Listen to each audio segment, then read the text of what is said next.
We have got a question from Das Still, who says, unpopular opinion, the factions are kind of stale. I want to see different factions working together and things being more dynamic. Your opinion. So, dynamic faction stuff, there were some hints of that, sort of a mercenary mode for PvE, but that's very much solving a playing with your friends and gameplay issue. Narratively, I think I agree that the factions are stale. Yes. And for me, it's because Battle for Azeroth completely let me down in what a faction war is. Because to me, a faction war has got to be a faction war. And in BFA, most of what makes me, as I've said earlier in the stream, I'm a total war player. So for me, it's like the geopolitics. It's like the pieces moving in the chessboard of Azeroth is what's interesting to me in a big faction war. Cataclysm did a better job. Cataclysm did a better job of a faction war than BFA did, because in the stuff you can see how all of these little like villages and stuff are reacting. The destruction of Torjo Village is significantly better than anything BFA did to bring faction stuff together. Yeah.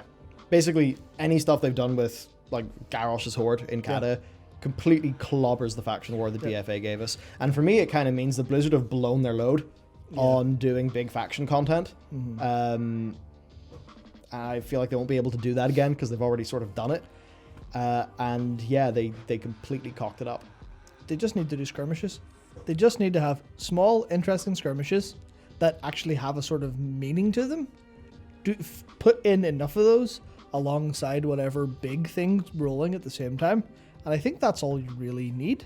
It's like, I even remember a strong sense of faction stuff from Mists of Pandaria in the 5.2 stuff. And it was literally just because you're standing at opposite sides of an island or opposite sides of, this incursion point. And it's just, the factions are, you can feel the tension there in a very real way, but you can't do that so much you couldn't do that so much in BFA because you were on separate islands most of the time, which meant nothing super mattered except for the like war campaigns, which weren't establishments, they were strikes on each other. Yeah, it's that thing where maybe it's just because of what our characters are. It's like you're limited to being James Bond. Yeah. Whereas I think when most people see faction war, they're thinking of a fantasy war movie. They are thinking of the opening cinematic of that expansion, and they're thinking, "Oh, I want to be on the front lines with my big sword with the boys. We're going to go and we're going to smash up some horde." That's the player fantasy, and I don't think that happened as much because a bunch of the interesting stuff is actually the mission table. Like the stuff that I would have liked to have played in BFA was the stuff covered by the mission table. Of just like, we got to raid that camp, we got to intercept this supply line. To me, that's what would really have sold the feeling of me and my character being in a faction war.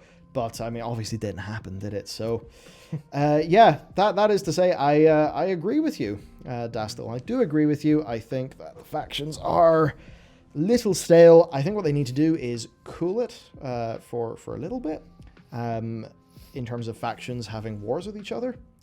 But that's where I would just refer you to the World of Warcraft Peoples of Azeroth idea that I had.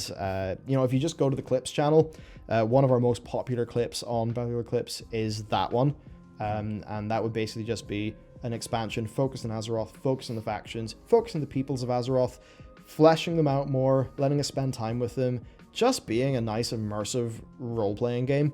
And not being, basically a very loud DC movie.